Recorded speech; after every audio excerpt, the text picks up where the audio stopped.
ముఖ్యమంత్రి గారికి నా అభినందనలు. అయితే గతంలో కూడా ఇలాంటి పెద్ద మొత్తాల ఒప్పందాలు జరిగాయి, కానీ ఆచరణలో అవి నెరవేరడం లేదు. ఈసారి ప్రభుత్వం ఎలాంటి నిబద్ధతతో కూడిన హామీలు తీసుకుంది? దయచేసి వివరించగలరు? మంచి ప్రశ్న అడిగారు. గత అనుభవాలను దృష్టిలో ఉంచుకొని ఈసారి అన్ని జాగ్రత్తలు తీసుకున్నాం అధ్యక్ష. మేము నిబద్ధత ఉన్న వారితోనే ఒప్పందాలపై సంతకాలు చేస్తాం అధ్యక్ష.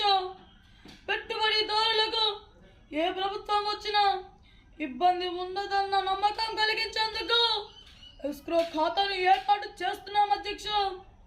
పరిశ్రమల నిర్మాణం మొదలయ్యాక వారి నుంచి ప్రభుత్వానికి వచ్చే జిఎస్టీలలో 60 నుంచి 80% వరకు ఈ ఎస్క్రో ఖాతాలో జమ చేస్తాం.